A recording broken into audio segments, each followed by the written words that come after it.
Me llamo Carmen Álvarez, tengo 62 años, y anoche mi propio hijo me tiró un plato de sopa en la cara porque, según él, no tenía suficiente sal. Así comienza una confesión que ninguna madre debería pronunciar jamás. Una historia que duele en la piel y en el alma. Lo que más me quema no es el caldo que me abrazó la mejilla, ni la porcelana rota que me abrió el labio, sino la certeza de que aquel hombre al que di la vida, al que crié sola, tras la marcha de su padre, se ha convertido en mi verdugo, en suelo de mi cocina en Toledo. Todavía estaba húmedo cuando amaneció. Me quedé limpiando la sangre y los trozos de porcelana hasta altas horas, recogiendo pedazos de dignidad como quien junta las migajas de una vida entera. Y mientras yo me sentía derrotada, él dormía tranquilamente en su habitación, como si nada hubiera pasado. Lo que más me duele no son los golpes, es la humillación. A las 5 de la mañana, cuando la mayoría del vecindario aún soñaba, yo ya estaba de pie preparando el desayuno. Tenía el cuerpo cubierto de moretones, pero no podía dejarlo notar. Javier bajó impecable, con su traje de chaqueta gris y el móvil en la mano, como un ejecutivo intocable. Ni siquiera me miró, solo dijo, sin apartar los ojos de la pantalla: el desayuno, rápido, tengo una reunión importante. Mi hijo, ese mismo niño que un día se abrazaba a mis faldas cuando tenía miedo de la oscuridad, ahora me trataba como a una criada. Preparé sus huevos revueltos con 3 cucharadas exactas de queso rallado, el café negro sin azúcar y las 2 rebanadas de pan tostado. Todo medido al detalle. Si algo fallaba, por mínimo que fuera, explotaba. Y cuando Javier explota, yo soy la que paga las consecuencias. Al poco rato se abrió la puerta de la entrada y apareció Lucía, su nueva esposa, siempre impecable, con un vestido verde claro y tacones que resonaban en el suelo, como si fueran martillazos. Lucía Miss, con esa sonrisa de escaparate que solo saca cuando Javier está delante. Buenos días, doña Carmen, dijo con dulzura fingida. ¿Cómo se encuentra hoy? Me mordí el labio herido y respondí: bien, gracias. Por dentro quería gritar: tu marido me golpeó hasta sangrar anoche, pero sabía lo que pasaría si lo decía. La mirada de advertencia de Javier era clara: una sola palabra, fuera de lugar, y te arrepentirás. Y para rematar la escena de familia perfecta, añadió con tono meloso: mira, mamá, te compré este maquillaje nuevo. Te va a quedar perfecto para cubrir esos golpecitos que te diste anoche, cuando te tropezaste. Golpecitos, así lo llamaba. Como si no fueran sus puños, como si las marcas de mi cuello fueran culpa mía. Tomé la base de maquillaje sin decir nada, sintiendo cómo la humillación me recorría las venas. Con toda probabilidad, la había comprado con mi propia pensión, porque desde hacía más de 2 años, él controlaba mi cuenta bancaria. Yo no había visto un euro de mi jubilación. Javier siempre decía: es por tu propio bien, mamá. A tu edad no puedes manejar dinero sola. Cuando terminaron de desayunar, él se colocó la corbata roja y, mientras Lucía se retocaba frente al espejo del salón, se inclinó hacia mí y me susurró: recuerda lo que hablamos anoche. Si te abres la boca, si le cuentas a alguien lo que pasa aquí, nadie te va a creer. Eres una vieja loca que vive de mi caridad.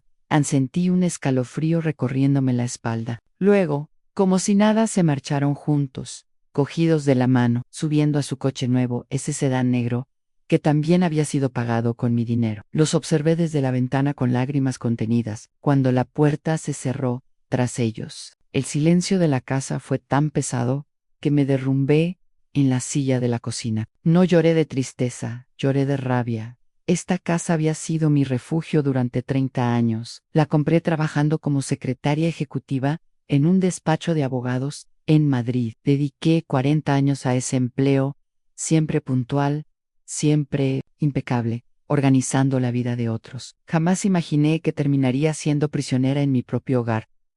Todo comenzó 3 años atrás, cuando Javier se divorció de su primera esposa. Apareció en mi puerta con una maleta en la mano, los ojos de niño perdido y la voz quebrada: mamá, necesito quedarme aquí un tiempo, solo hasta que me recupere Ann.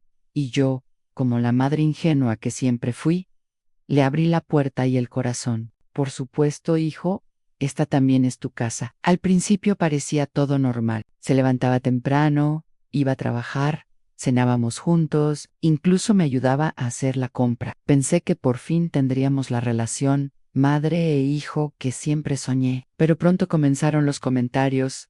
Mamá, esta comida está muy salada, mamá. ¿No limpias mejor el baño? Mamá, tu ropa está arrugada. ¡Qué vergüenza! Eran frases pequeñas, pero cada una iba minando mi espíritu. Lo excusaba pensando que estaba estresado por el divorcio. Hasta que llegó el momento en que se metió en mis finanzas. Mamá, a tu edad, no deberías manejar tanto dinero en efectivo. Déjame ayudarte con tus cuentas. Y yo le entregué acceso a mi banco, convencida de que lo hacía por mi seguridad. En 6 meses, él ya había tomado control de todo. De mi pensión, apenas me daba una pequeña asignación semanal, como si fuera una niña que recibe paga. El resto desaparecía en sus inversiones.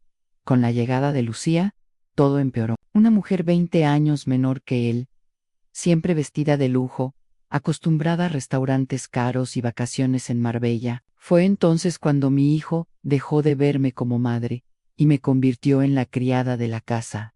Mamá, prepara la cena para Lucía. Algo elegante, como a ella le gusta. Mamá, lava esta camisa a mano. La lavadora la estropearía, mamá. Limpia el baño de invitados. Vendrá gente importante. Guay, yo obedecía, siempre con miedo a su reacción. Porque él tenía la última carta, me había convencido de poner también su nombre en la escritura de la casa. Por si te pasa algo, mamá. Seguridad. La violencia física empezó con empujones disfrazados de accidentes, luego pellizcos, bofetadas, hasta llegar a lo de anoche. Ese plato de sopa volando hacia mi cara fue la línea que nunca pensé que cruzaría. Recuerdo su grito, retumbando en mis oídos. «¡Eres una inútil! 40 años trabajando de secretaria, y no sabes ni hacer una sopa». Me empujó contra los azulejos de la cocina, y el golpe en la cabeza me dejó aturdida. Después, con una calma escalofriante, me ayudó a ponerme en pie y dijo: «Perdóname, mamá, es que me frustra verte así. Todo es por tu bien». Y subió a dormir, como si no hubiera pasado nada. Yo, en cambio, me quedé recogiendo cada trozo de porcelana rota. Cada pedacito que recogía era como recoger los fragmentos de mi dignidad. Al amanecer, cuando bajó de nuevo con su traje negro y su café en la mano, yo ya sabía que no podía seguir viviendo así. No podía seguir siendo su sombra, su sirvienta, su víctima silenciosa. Pero el miedo me atenazaba. ¿Quién me creería? ¿Cómo empezar de nuevo a mi edad? Esa mañana, antes de que él cruzara la puerta rumbo a la oficina, me atreví a mirarle a los ojos, aunque solo fuese por un instante, y en mi interior una voz comenzó a susurrar con fuerza: «Ya.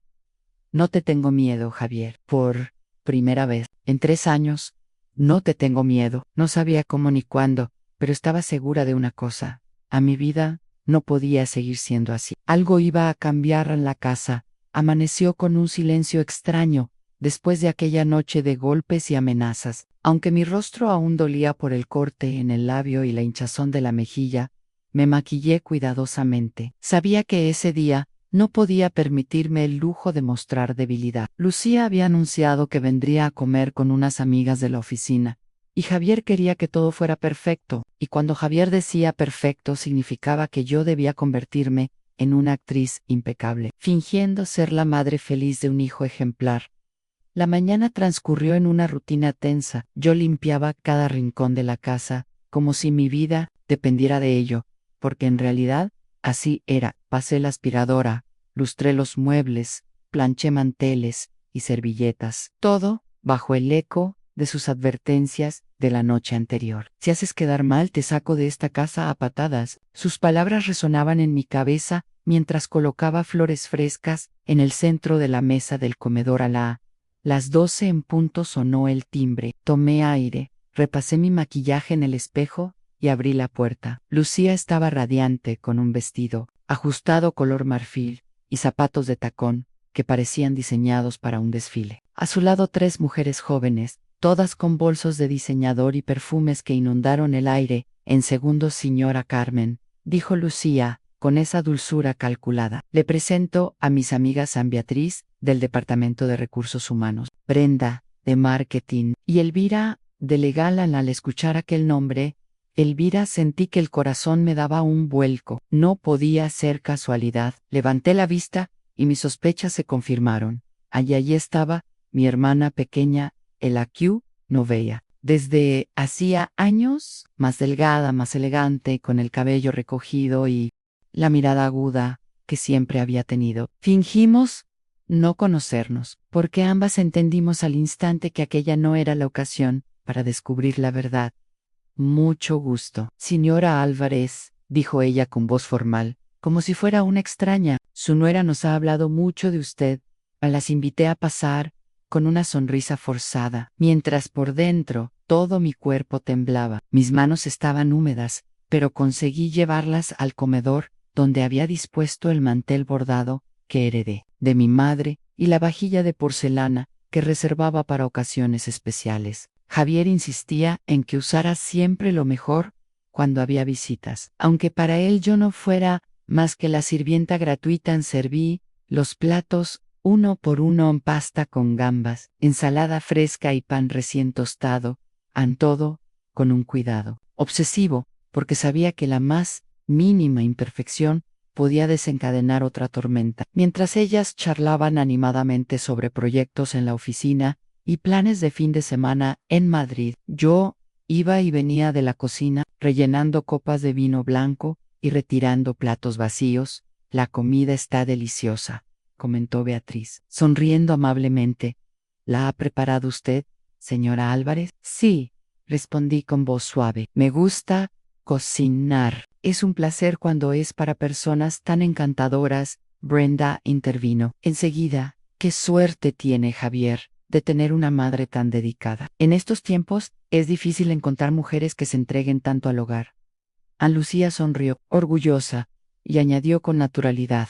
Es verdad, la señora Carmen siempre está pendiente de todo. Es como tener una empleada doméstica, pero mejor, porque lo hace con amor. Sentí que esas palabras me atravesaban como cuchillos. ¿Empleada doméstica? Eso era lo que pensaba de mí. No una madre, no una persona con dignidad, sino una sirvienta gratuita. Me mordí la lengua para no responder. Entonces Elvira carraspeó y con voz suave preguntó: ¿Y usted qué hacía antes? Señora Álvarez, ¿siempre se dedicó al hogar? Callada, unos segundos. Luego, por primera vez en mucho tiempo, me permití sentir un poco de orgullo. Trabajé 40 años como secretaria ejecutiva en un bufete de abogados en Madrid. Me jubilé hace 3 años. Vi como los ojos de mi hermana se iluminaban. Ella había hecho prácticas en ese mismo despacho durante sus años de estudiante. ¡Qué interesante!, exclamó con entusiasmo sincero. Conozco bien ese buffet. Siempre han tenido muy buena reputación. Debió de conocer a mucha gente importante. En todos esos años, sonreí con un atisbo de sinceridad.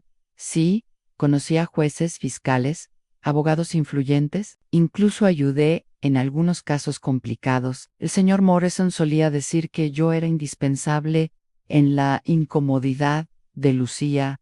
Era evidente. No soportaba que yo tuviera protagonismo en la conversación, ni que mis logros profesionales salieran a la luz. Rápidamente cambió de tema. Bueno, pero ahora la señora Carmen está jubilada y disfruta de su merecido descanso. Javier se encarga de todo, de sus finanzas, de sus necesidades. Es un hijo muy responsable. Elvira me miró directamente a los ojos. Conocía esa mirada. Era la misma que usaba de niñas cuando sabía que yo escondía algo. No dijo nada, pero entendí el mensaje. Había notado lo extraño de la situación a la comida. Siguió entre risas superficiales y comentarios triviales, pero yo sentía la tensión crecer con cada minuto. Elvira no apartaba la vista de mí. Observaba mis movimientos, mi sonrisa forzada, mis manos temblorosas al servir el postre. En silencio, estaba leyendo cada gesto. Cuando fui a la cocina a preparar el tiramisú, ella se levantó también. ¿Necesita ayuda?, preguntó con voz amable. Aunque lo que realmente buscaba era un momento a solas conmigo. No, gracias. Está todo controlado, respondí, evitando su mirada. Entonces, bajando la voz, susurró: Carmen, ¿estás bien? Te veo diferente.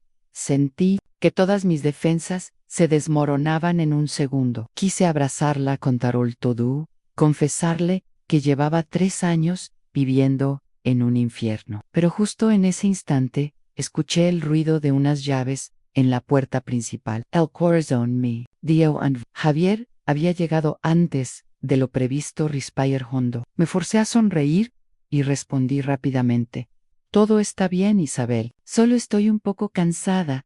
Volvimos al comedor justo cuando Javier entraba con su traje impecable y esa sonrisa perfecta que usa en público. Saludó a las mujeres con un encanto ensayado, besó a Lucía en la mejilla y me lanzó una mirada de approbation. Todo estaba saliendo como él quería.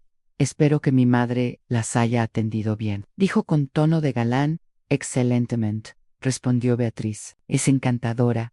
Sentí cómo su mano se posaba sobre mi hombro, apretando con fuerza, como una advertencia silenciosa. Es la mejor madre del mundo, dijo, pero sus dedos, clavados en mi piel, contaban otra historia.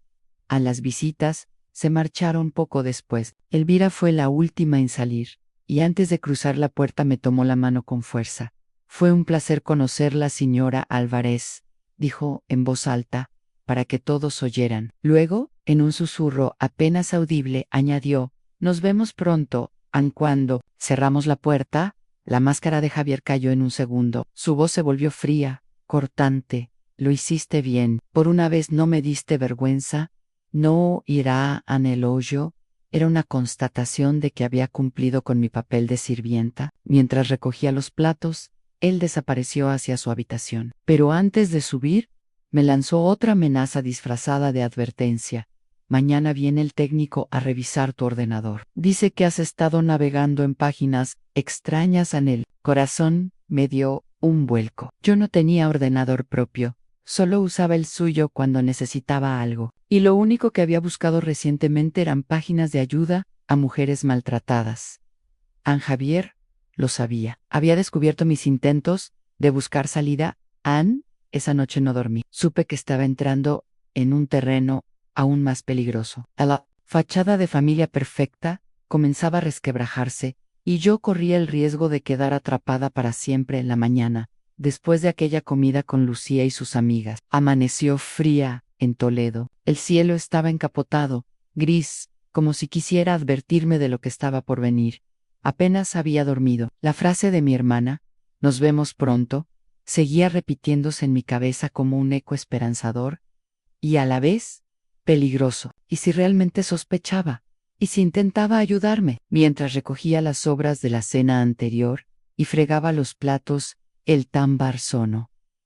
Abrí la puerta con el corazón en la garganta. No era Elvira. Era un hombre trajeado, con gafas y una carpeta en la mano. Buenos días, señora Álvarez. Soy Álvaro Muñoz, del área de auditoría del banco donde trabaja su hijo. Necesito hablar con usted en privado. Mí quedé helada. En la mesa de la cocina, Álvaro extendió unos papeles. Mis manos temblaban al ver mi nombre en aquellas hojas. Extractos bancarios, movimientos extraños, transferencias que yo nunca había autorizado. Señora Álvarez, dijo con voz pausada, hemos detectado movimientos de más de 50.000 euros en su cuenta durante el último año, todos con destino a empresas fantasma vinculadas a su hijo, Javier. Sentí que el suelo desaparecía bajo mis pies. Debe de haber un error.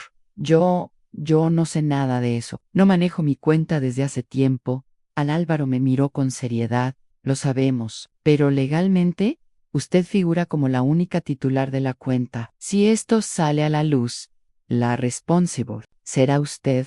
Las palabras se me clavaron como cuchillos. Yo, la víctima, convertida en cómplice de sus crímenes, me llevé las manos al rostro y murmuró un sollozo: mi hijo me quitó todo. Yo no sabía. El auditor bajó la voz, mostrando algo de compasión. Mire, señora, no estoy autorizado a aconsejarla, pero sepa que en estos casos, lo mejor es denunciar cuanto antes. Si usted calla, cuando todo explote, la única culpable será usted. Mí quedé paralizada. Denunciar a mi propio hijo. La sola idea me desgarraba, pero al mismo tiempo sentí que no había otra salida cuando Álvaro se fue. Javier entró en casa apenas unos minutos después, como si el destino se empeñara en arrancar. Llevaba el móvil en la mano, la corbata aflojada y esa sonrisa peligrosa que mostraba cuando creía tener el control absoluto. ¿Quién era ese?, preguntó al ver la taza de café recién usada en la mesa. Un vecino que preguntaba por Lucía. Mentí, tratando de sonar natural. Anel me miró fijo, como si pudiera leerme la mente. Después, soltó una carcajada corta. Sabes que no puedes mentirme, ¿verdad? Me tomó del brazo con fuerza, tan fuerte que sentí los dedos marcándome la piel. Mamá, todo esto es posible, porque yo lo permito. Si yo no lo permito más, ¿qué te queda? Quise responder, pero la voz se me quebró. Solo atiné a mirar al suelo. Entonces él acercó su boca a mi oído y susurró con veneno. ¿Recuerda quién paga esta casa? ¿Recuerda quién te da de comer? Sin mí, eres nadie en esa noche. No, Pudsa. Preparé la comida para él y Lucía, y me encerré en mi cuarto fingiendo dolor de cabeza. En realidad, era miedo. Miedo a sus amenazas, miedo a las consecuencias si me atrevía a contar la verdad. Horas más tarde, un golpe suave en la ventana me hizo saltar. Abrí la cortina y vi a mi vecina, doña Pilar, la mujer del piso de al lado, una viuda amable que siempre me ofrecía ayuda con las bolsas de la compra. Movía las manos nerviosa, señalando hacia su casa. Entendí que quería hablar conmigo. Ana. Medianoche, cuando Javier y Lucía ya dormían, salí en silencio y crucé al piso contiguo. Pilar me recibió con una manta y una taza de tila. Carmen, no me engañas. Llevo meses viendo cómo te maquillas, los moratones, lo que pasó anoche. Lo escuché todo en mí, tapé la cara, avergonzada. Ella me tomó de las manos. No puedes seguir así. Este hombre te está destruyendo. Le conté lo que había descubierto esa mañana con Álvaro. Ella apretó los labios con rabia. Entonces, ya no es solo maltrato, es un delito financiero. Ese hombre va a hundirte. Carmen. De repente, Pilar se levantó y trajo un pequeño dispositivo negro. Mira, instalé esta cámara oculta en el rellano. Grabé la discusión de anoche, cuando te amenazaba. Si algún día abres la boca, te vas a arrepentir. Lo tengo todo el corazón. Me latía tan fuerte que creí que se me iba a salir del pecho. De verdad, lo grabaste, sí. Tengo evidencia, y con esto puedes denunciarlo. A mí quedé muda. El miedo y la esperanza se enfrentaban dentro de mí. Denunciar significaba declarar la guerra a mi propio hijo, pero también era la única forma de liberarme. Volver a mi piso, encontré a Javier esperándome en la cocina. No sé cómo lo supo, pero allí estaba, con los brazos cruzados y la mirada cargada de sospechas. ¿Dónde estabas, mamá? Inventé una excusa torpe, aunque había bajado al portal porque no podía dormir. Pero él no me creyó. Ten cuidado, mamá, estás jugando con fuego. Y el fuego, ya sabes, queman. Subió a su habitación, dejándome paralizada. Esa noche apenas pude respirar. Sin embargo, en el fondo de mi alma, una chispa de esperanza se encendía. Tenía algo que él no sabía. Y esa prueba podía salvarme. Me tumbé en la cama, mirando el techo, y pensé en mis propias palabras. Prefiero enfrentar las consecuencias de mis errores que seguir siendo víctima de su manipulación. Por primera vez en mucho tiempo, el miedo comenzaba a transformarse en fuerza al amanecer. En Toledo llegó cargado de un aire gélido, como si las piedras centenarias de la ciudad reflejaran el peso de mi conciencia. Aquella mañana, mientras me servía un café frío, sabía que había llegado el momento de decidir seguir siendo prisionera de mi propio hijo o atreverme a dar un paso que podría cambiarlo. Todas las palabras de doña Pilar resonaban en mi mente. Tengo evidencia. Grabé todo lo que tu hijo te dijo anoche. La cámara oculta se había convertido en mi única arma, y sin embargo, me aterraba usarla. ¿Cómo podía yo, madre, denunciar a quien llevaba mi sangre? Cuando llamó a mi puerta al mediodía, llevaba en las manos un sobre cerrado. Aquí está la tarjeta con la grabación, dijo con firmeza. ¿Y no estás sola? Te he conseguido una cita con María Torres, abogada de la Fiscalía Provincial. Es la mejor en casos de violencia doméstica en mí. Quedé helada. Mi primer impulso fue rechazarlo. No, Pilar, no puedo. Ansí, Javier, se entera, me matará. Ann, ella me tomó de las manos con fuerza. Carmen, ya casi te ha matado en vida. Si no haces nada, pronto lo hará de verdad. Ann, su mirada no admitía réplica. Acepté él sobre como quien sostiene una bomba a punto de explotar. Ann, por la tarde. Entramos juntas en el edificio de la fiscalía, en el casco histórico. Las paredes de piedra y los pasillos silenciosos me hicieron sentir diminuta. En un despacho iluminado por la luz amarillenta de una lámpara de escritorio, nos esperaba una mujer de unos 40 años, cabello castaño, recogido en una coleta, y expresión decidida. Soy María Torres, dijo tendiéndome la mano. Doña Pilar me ha explicado un poco, pero quiero escucharlo de su propia voz. Sentí que el aire me faltaba. Miré el sobre en mis manos, temblando. Entonces María añadió con voz serena: tranquila, no está sola. Aquí puede hablar con libertad. Me derrumbé en la silla, y las palabras brotaron, entre lágrimas. Le conté todo: a los golpes, los insultos, el control de mis finanzas, las amenazas, la fachada de familia perfecta. Cuando terminé, mi rostro estaba empapado y mis manos crispadas. María abrió el sobre, conectó la tarjeta a su portátil y reprodujo el vídeo. La voz de Javier llenó la sala con brutalidad.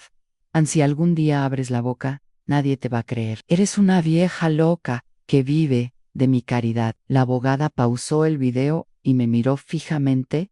Esto es prueba directa, suficiente para abrir un proceso inmediato. Pero quiero que entienda algo. En denunciar a su hijo no será fácil. Él intentará manipularla, chantajearla, incluso difamarla. ¿Está dispuesta a soportarlo? Trog, saliva. La pregunta me desgarraba. Miré a Pilar, que me apretó el hombro con ternura, y recordé mis propias palabras en casa. Prefiero enfrentar las consecuencias de mis errores que seguir siendo víctima de su manipulación. Respiré hondo. Sí, estoy dispuesta. María sonrió con una mezcla de respeto y alivio. Muy bien, presentaremos la denuncia esta misma semana. Además, pediremos una orden de alejamiento y medidas cautelares sobre su patrimonio. Los días siguientes fueron un torbellino. Declaraciones, papeles, firmas. Pilar me acompañaba a todas partes. Sentía que caminaba sobre un campo minado, pero cada paso era un acto de liberación. A la noche antes de la citación judicial, Javier notó mi nerviosismo. Se acercó a mí en la cocina con una calma inquietante. Mamá, ¿qué escondes? Últimamente estás rara. ¿No me estarás traicionando, Lope? Miré intentando mantener la calma. No, solo estoy cansada. El río burlón. Recuerda que si me traicionas, acabarás sola. Nadie te creerá. Lo escuché marcharse por el pasillo, y por primera vez no sentí miedo sino rabia. Nunca he estado más segura de algo en mi vida. El día de la audiencia llegó. El juzgado de Toledo estaba abarrotado. Lucía, impecable en un traje beige, se sentó detrás de Javier, fingiendo ser la esposa devota. Yo temblaba en mi asiento, con Pilar y María a mi lado. El juez repasó la denuncia, las pruebas y la grabación. La voz de Javier resonó en la sala como un puñalán. Eres una inútil. 40 años trabajando de secretaria y no sabes ni hacer una sopa. Algunos presentes bajaron la mirada incómodos. Yo sentí vergüenza, pero también alivio. Por fin alguien escuchaba la verdad. Cuando el juez le preguntó a Javier si quería declarar, él se levantó con un gesto teatral. Señoría, esto es una farsa. Esa mujer está loca. Es mi madre, sí, pero inventa historias. Quiere arruinarme. Lucía asintió, fingiendo indignación. Pero entonces María tomó la palabra y proyectó la segunda parte del video en la amenaza explícita. El juez frunció el ceño y ordenó silencio en la sala. La decisión fue inmediata. Detención preventiva, sin derecho a fianza. Javier fue esposado allí mismo. Se giró hacia mí con odio en los ojos. Esto no acaba aquí, mamá. Me desplomé en la silla, sollozando. Pilar me abrazó fuerte y susurró al oído: lo conseguiste. Ya no estás sola esa noche. Al volver a casa, encendí una vela en el salón. Miré las paredes, que durante años habían sido testigo de mi dolor, y susurré para mí misma: ya no te tengo miedo, Javier. Por primera vez en 3 años.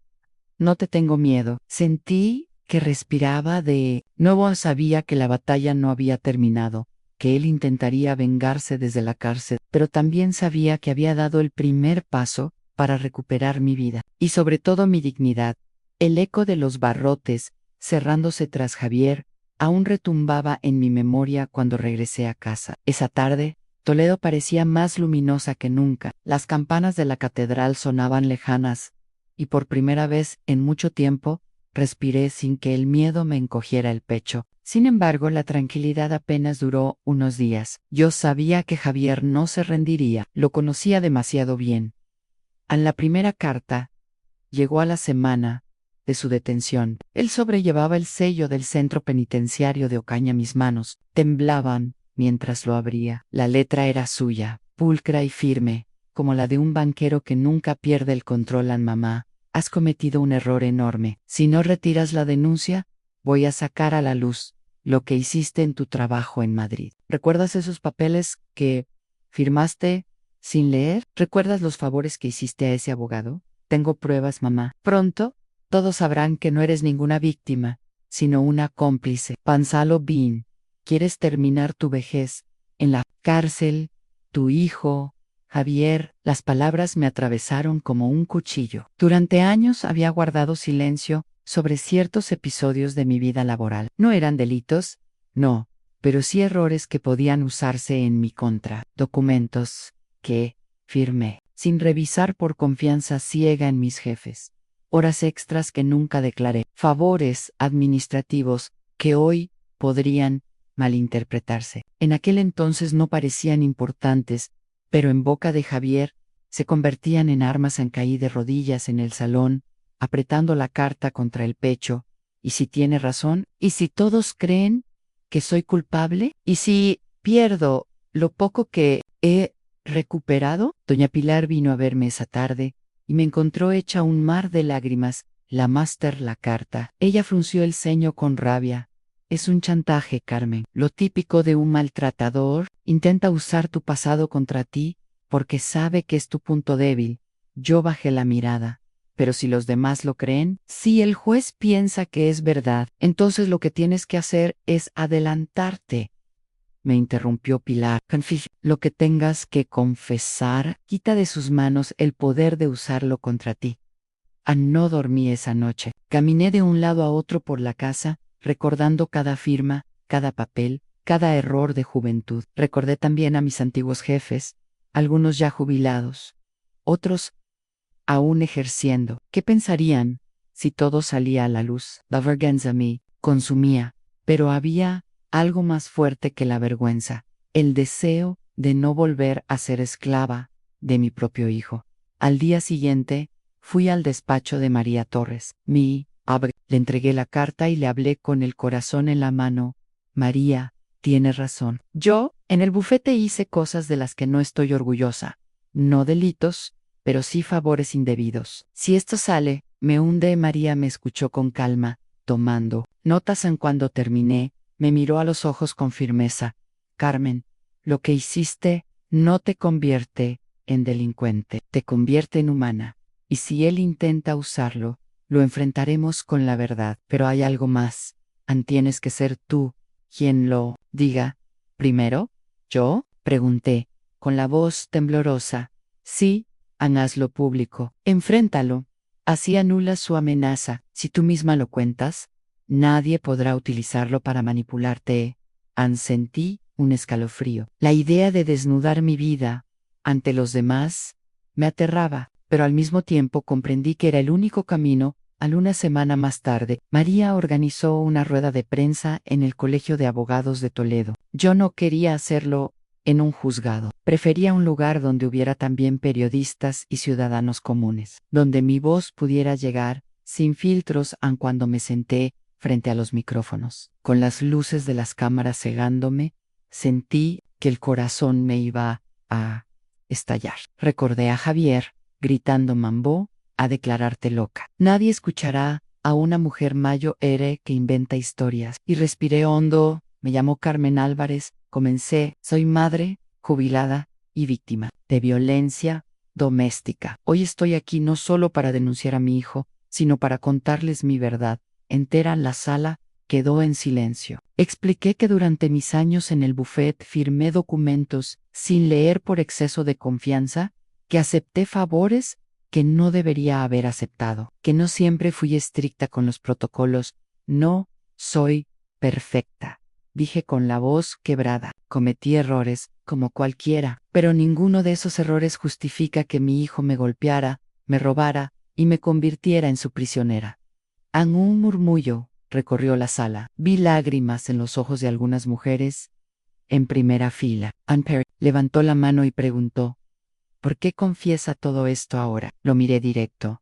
Porque la libertad vale más que la reputación. Prefiero enfrentar las consecuencias de mis errores que seguir siendo víctima de la manipulación de mi hijo. A las cámaras captaron cada palabra. Sentí que las cadenas invisibles que me ataban se rompían una a una en esa misma noche. La noticia apareció en todos los telediarios regionales. Mujer jubilada de Toledo confiesa irregularidades menores para enfrentar chantaje de su hijo acusado de maltrato. Algunos tertulianos alababan mi valentía, otros criticaban mi imprudencia, pero por primera vez no me importaba. La verdad estaba dicha y Javier ya no podía usarla contra mí en la cárcel, según me contó María.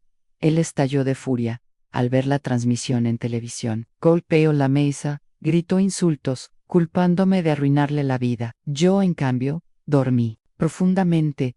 Aquella noche, el miedo que me había acompañado durante años empezó a desvanecerse al día siguiente. Recibí una llamada inesperada. Era un antiguo compañero del bufete en Madrid. Carmen, te vi en la televisión. Quiero que sepas que siempre fuiste la más honesta del despacho. Nadie te juzga por esos errores. Al contrario, admiramos tu valentía. Colgué con lágrimas en los ojos. Descubrí que el mundo no era tan cruel como Javier me había hecho creer. No todos me verían como una vieja loca. Había gente que entendía, que me creía, que me apoyaba. Esa tarde salí a caminar por las calles empedradas del casco antiguo de Toledo. El sol se filtraba entre las torres y los balcones con geranios. Por primera vez en 3 años, sentí que pertenecía de nuevo a la vida.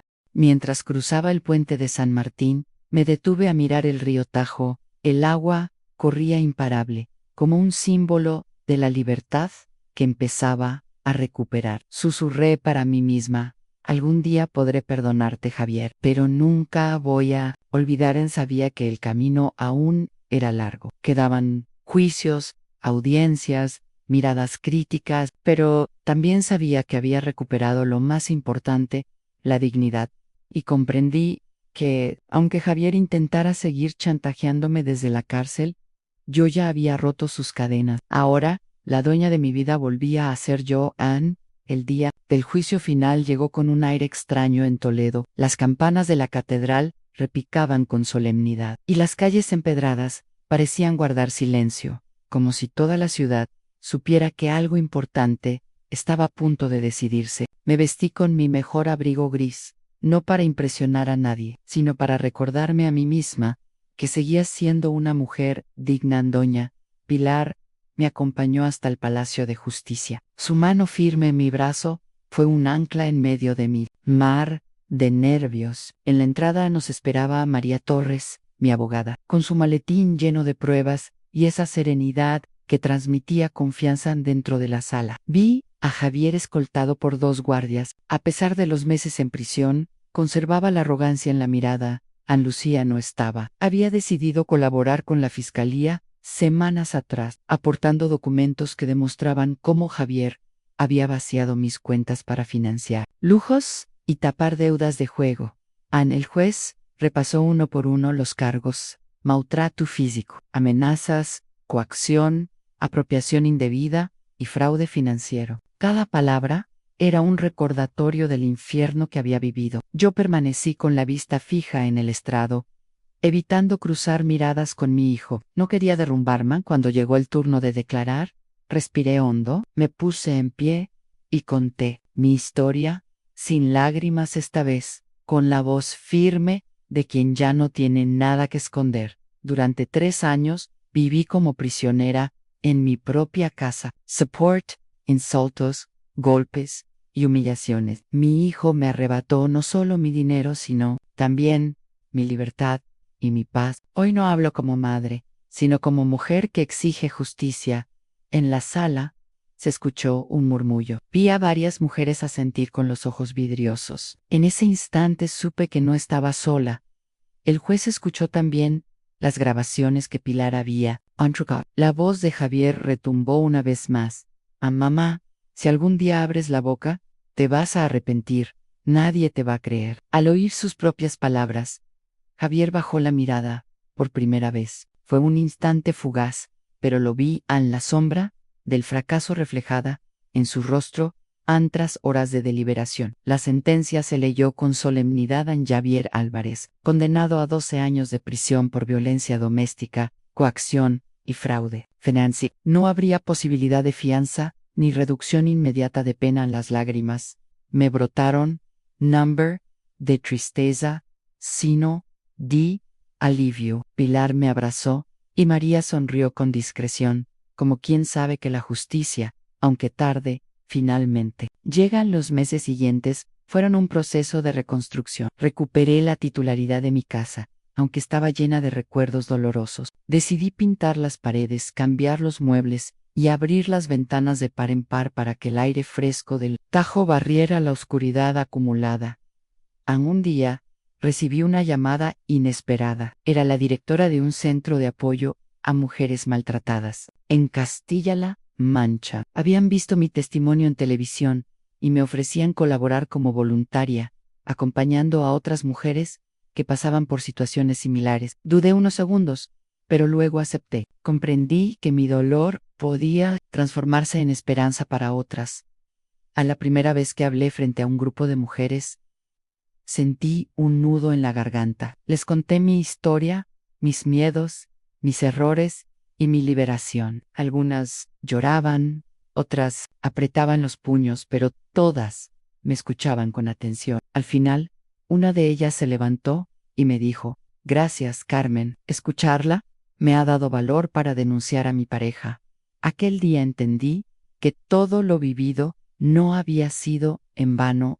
Un domingo por la tarde, mientras paseaba por el puente de San Martín, me encontré con Elvira, mi hermana. Hacía meses que no nos veíamos. Se acercó con lágrimas en los ojos y me abrazó con fuerza. «Perdóname por no haber estado antes, Carmen. Yo sospechaba, pero nunca me atreví a preguntar». «No tienes nada que perdonar», le respondí. «Lo importante es que ahora estamos juntas». En aquel reencuentro fue como recuperar una parte de mí que había estado dormida. Pasamos la tarde recordando nuestra infancia, hablando de mamá y papá, riendo entre lágrimas. Sentí que poco a poco mi vida recobraba color. Un día recibí otra carta desde la prisión. No era como las anteriores. Esta vez, la letra de Javier era temblorosa. «Mamá, no sé si merezco que leas estas líneas. He perdido todo, mi libertad, mi familia, mi reputación. Solo me queda pedirte perdón. No espero que me perdones ahora, pero quiero que sepas que pienso cada día en lo que hice en tu hijo, Javier». Leí la carta varias veces. No sentí rabia, ni odio, solo un cansancio profundo. Quizás algún día pudiera perdonarle, pero todavía no. Lo doblé y lo guardé en un cajón, como quien guarda una herida que aún necesita tiempo para cicatrizar.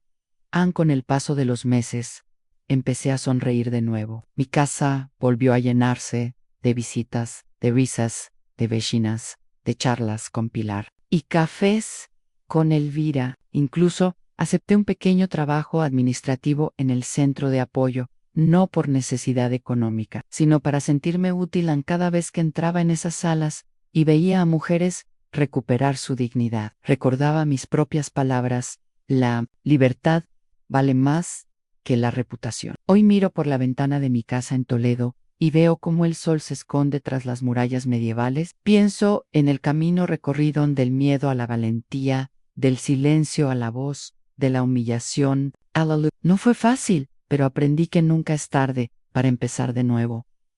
Sé que sigo siendo madre de Javier, aunque esté en prisión. Ese lazo no se rompe. Pero también sé que no puedo sacrificarme más por él. Ahora soy, antes que nada, Carmen Álvarez, una mujer que recuperó su vida en gracias, de corazón, por acompañarme hasta aquí y escuchar toda mi historia. Y ahora quiero preguntaros a vosotros, ¿qué habéis estado al otro lado de esta narración? ¿Creéis que una madre puede llegar a perdonar a un hijo que la convirtió en su víctima, o hay heridas que nunca deberían cerrarse?